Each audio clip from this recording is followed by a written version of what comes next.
Yo, it's me, Danchou. Welcome back to the Hideout, you guys. And I'm so glad you guys can make it. And I am back with the Jujutsu Kaisen Chapter Discussion. This time we're doing Chapter 181. Our boy Hakari has finally hit the field. Yuta's fights have reached their final conclusion. And we have gotten him to get 200 points. And it looks like we have some surprising faces popping up as well. And a lot of cool things going on. So hope you guys are ready to hear me rant about this amazing Jujutsu Kaisen chapter. Like I always say though, first time coming to the Hideout, don't forget to hit that like button, hit the subscribe button, hit the comment section down below. But let's get to it.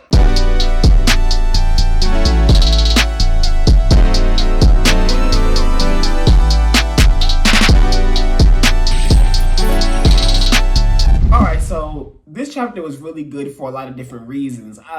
Mainly, I got really excited about seeing Sukuna, his final real form. We've seen that before, of course, in that chapter cover back during the Shibuya incident. But actually seeing like that drawn in black and white and just that depiction of him in that moment, I feel like these are the hints toward us seeing Heian era stuff, seeing that flashback stuff with Sukuna and seeing more of his past. I'm hoping that's where all of this is really leading to, and that's why we're seeing this type of stuff and why we're even being hinted at it. I'm pretty sure that's where this is all going, but it just was really cool to see him look like that. He looks so menacing and he's so cool, and I just really love the fact that Yuta, who I'm pretty sure that's who's talking to him, to Yuta in this moment when we see Sukuna, Yuta saying to him that, you're reaching your limit. The people who are much stronger, who transcend past the horizons, they're calamities. They're people who sense themselves are, destructive, And I think that's a very interesting way to put it. Very concisely, I just want to talk about how Gojo and Sukuna differ but are very similar, and they differ in the fact of Sukuna's very evil while Gojo's not evil, but what they're so similar is their sense of self and how they believe their sense of self is just better than everyone, better than everything. That ego, that very powerful ego, and Gojo just learned how to balance that ego with his humility and compassion, and so Yuta will have to figure out how to do that as well. He'll have to figure out how to really reach that, to really hit that next level, to really be that is Gojo Satoru. But Yura was giving him some really good advice there. She was letting him know that those stronger cursed spirits, sorcerers, strong fighters, etc., those people, the ones that reach that next level, they have a crazy sense of self. And I think that's reaching, I'm not reaching at the word choice I mean to say is, I think that that's hinting at Kashimo. The Kashimo guy that we've seen before, I think he's someone who's like that. He has a very powerful sense of self. He's very strong. And I think that we're going to see him embody that in a way. And I can't wait to see that. And I don't want to harp too much on that point because I could do a whole video talking about that point that Euro made. Maybe I should do a whole video, but I'm going to move past that before I get stuck there. But pretty much it was really cool just to see Yuta and Ryu actually be able to bond as well. And that Yuta pretty much admits that he can't really convince Yuro of anything because he's blessed. And that Yuro seems to have something else going on, apparently with a lover of some sort. I really do think that the official translations were much better than the unofficial translations this time. Unofficial translations had me confused in some places, but this official translation was very straightforward, right to the point. Everything made sense. Everything was concise. I want to say that the translations are getting better, actually. So that was really good. I'm really glad that I can actually be confident in saying I like the officials more than the unofficials this week. And then I also want to continue with the fact that Yuta, saying to Ryu, give me your points, and pretty much admitting that if Yuji didn't get that rule made with Higuruma to be able to transfer points, then pretty much Yuta would have killed him. Like that's pretty much it. Like Yuta would have just finished him. We would have just took him out. So I found that really awesome that Yuta admitted that in his Yuta way. And then we see that silhouette of Miwa surprisingly showing up. I think this is her coming in because she wants the Kenjaku beef. She wants the Kenjaku beef settled. Like she wants to really like get at Kenjaku. I'm assuming why she's in Sendai around so much destruction. I don't know. Maybe she's purposely going to Yuta. I can't remember where Miwa was from. I don't know if the Sendai colony was where she was originally from, because we know Miwa was poor and that, you know, she came up because of Jujutsu sorcery. So I don't know why specifically Gege decided Sendai. Maybe she's going for Yuta because she knows how powerful Yuta is. I don't know. There's a lot of things that I'm like in mixed spaces with, but we'll have to just see what's going on here. I don't mind Miwa showing up if this is based on Kenjaku beef. If this is Gege trying to expand on that, that's pretty fantastic. I didn't think that Gege would, but coming and trying to expand on that is very interesting, and I'm hyped for it. Very, very much hyped for it. So we now know Yuta has 200 points, so he's probably going to make 2 of those rules that he was saying before. The communication rule will probably be the first one he makes because that's extremely important. And then the next one will probably be transferring between colonies. Now, the only reason why I say he wouldn't do the colony one second is because he probably doesn't want those strong sorcerers going into other colonies like he said before. But I'm pretty sure that that's what he's going to do, because I think right now the priority needs to be being able to transfer points. They did that. Being able to communicate with each other. They did that. And then being able to either leave the game in some type of way, trade out, etc., etc., or I think they really just need to focus on that traversing rule. Apparently, that's what Yuta was focusing on, getting a rule where they could traverse colonies. I was pretty sure that Tengen had said that you can traverse colonies no problem. So I don't know if Gege made a mistake. There's some misunderstanding on the character's parts with Tengen. Tengen just straight up lied, or I'm confused on the wording. It's one of those 4 things. So I'm not sure, but I'm pretty sure that when I kept rereading it because I'm like, maybe I'm reading this wrong, and tried to picture the many ways I could read it in. But I'm pretty sure Tengen straight up said there is no rule stopping entering and exiting of colonies for players. So I'm assuming he meant that in terms of, yeah, you can leave a colony and go into another colony, but that doesn't mean you're no longer part of the game, because once you enter the colony, you become part of the game. So even if you leave a colony, you're still part of that binding vow. You get what I'm saying? You didn't complete the game yet. You still are part of all these rules. That was the assumption that I was under. So maybe I could be wrong. So yeah, we'll just have to see what Gege does from there. The latter half of this chapter with Charles Bernard and this French mangaka, well, he's French Japanese. His parents are French, but he was born in Japan and raised in Japan. So he's a French guy who's in Japan, who's Japanese, Japanese, and he's an asshole. He's annoying. He's one of those guys. I'm not sure how much Gege is going to use Charles to pretty much get his gripes about being a mangaka, dealing with Shueisha out there.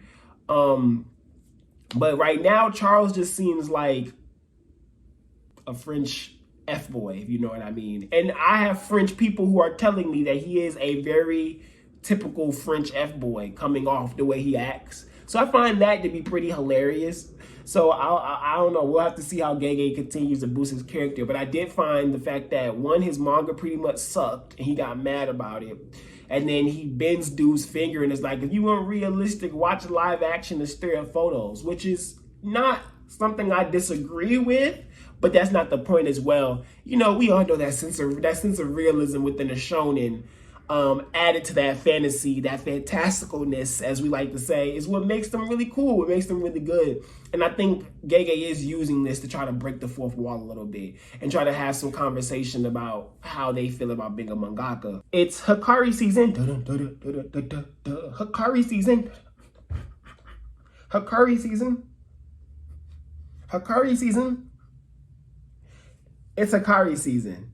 Listen to Hakari and subscribe to Danchou's Hideout, because it's the season of Hakari. And you want to be part of Danchou's Hideout when we talk about how awesome Hakari is as he whoops butt in the Culling Game. So don't miss it. Enjoy. Danchou's Hideout. Danchou's Hideout. Danchou's Hideout. But more interestingly, Hakari and him being in the Ferris wheel together throws me off. But Hakari, being how he is inside the Ferris wheel, makes sense for who Hakari is. He doesn't like being in there with a guy. He's only there to scope out the scene. For some reason, his electricity is still there. And I'm assuming that electricity is still there because maybe Kashimo, if he really has an electricity ability, we don't know if he really has an electricity technique yet. A lot of people jump to that conclusion. I'm going to say he doesn't have one yet because I don't like jumping to conclusions, and JJK fans love thinking that they understand what's going on, and then when they realize they don't know what's going on, they act like it's Gege's fault and the writing's bad. So the moment Kashimo don't have electricity, we're going to start seeing, oh, why doesn't Kashimo have electricity? Gege fumbles and stuff, and I don't want to. If you come in my comment section with that, just know your comments getting removed. I'm just letting you know that right now because I can't deal with that. If you come on with, I'm disappointed Kashimo didn't have electricity. Yes, your fault. You shouldn't have never assumed that's what his abilities was. I'm removing your comment. I don't want to hear it. I'm just letting y'all know that right now. You know what I'm saying? It's just a lot of stuff that people do with the JJK fandom, and y'all bring it over here sometimes, and I be like, no. But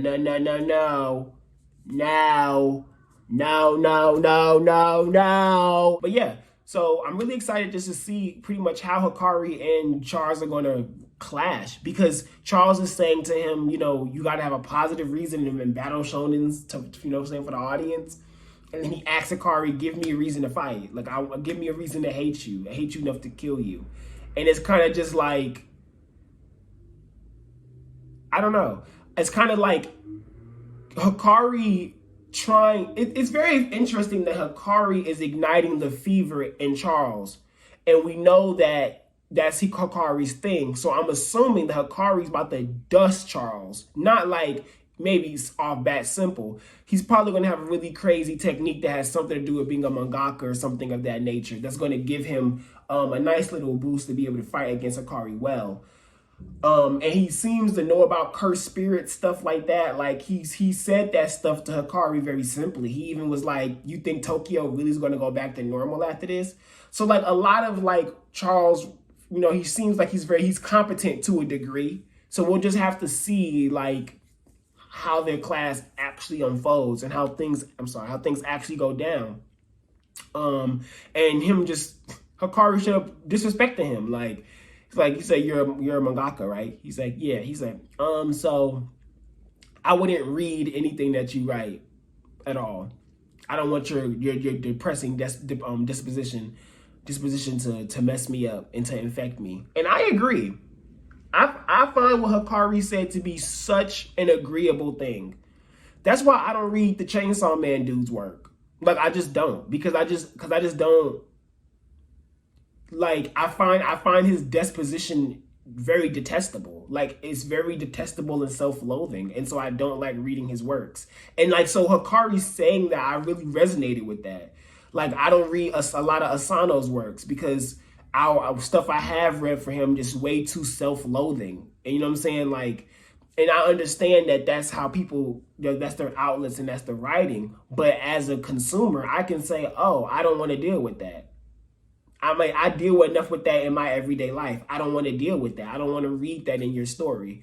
I deal enough with that in my everyday life, and I try to keep positive, so I don't read stuff like that, you know? And I also find that a lot of people nowadays reading depressing manga like that, y'all think is cool. Like y'all think it's cool to boost up the sad, depressing manga, and then you do that by covering up with the guise of, oh, this was so profoundly deep and and I find it very detestable, very, very detestable, because it's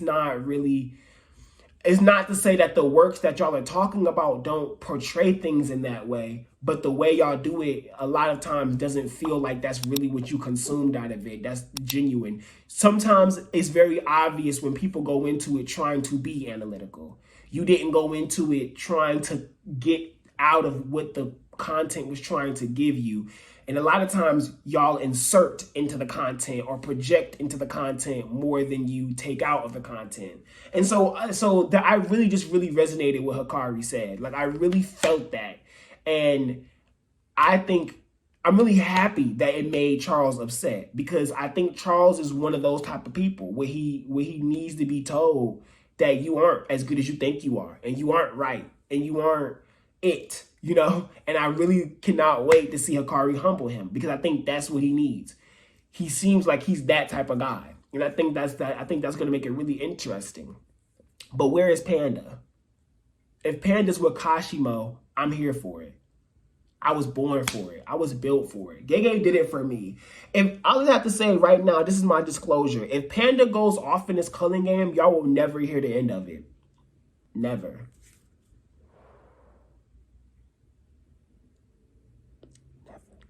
And so I'm excited. I'm wondering what's going to happen here. I'm ready to see them fight. I think this Ferris wheel stuff is going to be super, super interesting. So yeah, that's really much all I have for this chapter. It was fantastic. Follow me on Tumblr if you want some more deeper analytical stuff, because that's where I like to do all of that at. That's pretty much it. So it's me, Danchou. Thank you so much for coming back to the Hideout, you guys. I really do appreciate that. Like I said, if you like this content, make sure you hit that like button, hit that subscribe button down below so you can join the Hideout and we can do more fun stuff. We have a Discord down below in the description as well, so you can go ahead and join that. Follow me on Twitter. Those links are down below as well. And if you want to support us, those links are down below as well. If you want to be part of the Amazon influencer and go buy you some stuff using Danchou's codes, the link is down below as well. Everything's down below. You know what I'm saying? So y'all need to go ahead and go do that. So I appreciate you guys. All right? It's me, Danchou. Peace.